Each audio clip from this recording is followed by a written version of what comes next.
السلام علیکم ناظرین، آج میں آپ کے لیے ایک ایسا واقعہ سناتی ہوں جس کو سننے سے آپ کسی لاچار یا غریب کو اپنے گھر سے خالی ہاتھ نہیں جانے دیں گے۔ تو آپ اس واقعے کو وہ شخص ضرور سنیں جو اپنے گھر سے کسی مانگنے والے یا کسی غریب یا کسی لاچار کو گھر سے واپس بھیج دیتے ہیں۔ تو اس کو سننے کے بعد شاید آپ کو کوئی سمجھ آ جائے۔ ایک بار حضرت محمد مصطفیٰ صلی اللہ تعالیٰ علیہ وسلم 8 دنوں سے بھوکے اور پیاسے تھے، اور اپنے گھر پر جب آئے تو اپنی بیوی سے بولے کہ کیا کچھ کھانے کے لیے ہے؟ تو ہمارے نبی پاک کی بیوی بولی، ہاں عائشہ، کچھ کھانے کے لیے ہے؟ ہاں نبی پاک، صرف یہ 2 کھجوریں ہیں۔ تو ہمارے نبی نے فرمایا، ٹھیک ہے، یہ تو کافی ہے۔ تو عائشہ ہمارے نبی کے لیے ان 2 کھجوروں کو اور ایک گلاس میں پانی لے کر حاضر ہوئی۔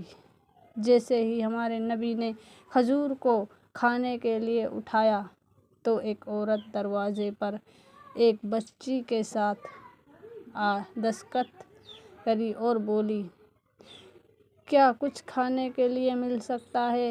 میں 3 دن سے بھوکی ہوں، میرا بچہ بھی 3 دن سے بھوکا ہے۔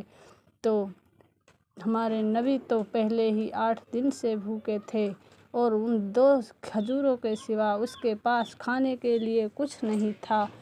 تو ہمارے نبی نے عائشہ سے، اپنی بیوی سے کہا کہ عائشہ، ان 2 کھجوروں کو اس عورت کے لیے دے دو۔ تو عائشہ نے نہ کوئی سوال کیا نہ جواب کیا اور ان 2 کھجوروں کو اس عورت کو دے دیا۔ تو اس عورت نے ایک کھجور اپنے بچے کو دیا اور ایک کھجور خود نے کھایا اور پھر وہاں سے نکل پڑی۔ تو پھر ذرا سوچو، ہمارے پاس تو بہت کچھ بھی ہو، گھر میں بہت کچھ ہوتا ہے، پھر بھی ہم کیا کہتے ہیں؟ نہیں، کچھ نہیں ہے نہیں یہاں پہ، تو کچھ بھی نہیں دیتے۔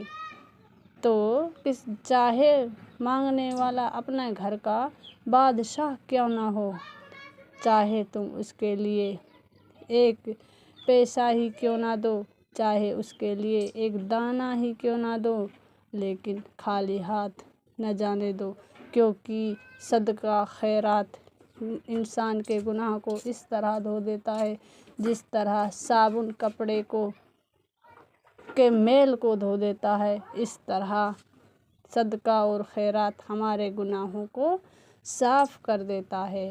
تو اللہ تبارک و تعالیٰ ہم کو صدقہ اور خیرات کرنے کی توفیق دے، آمین ثم آمین۔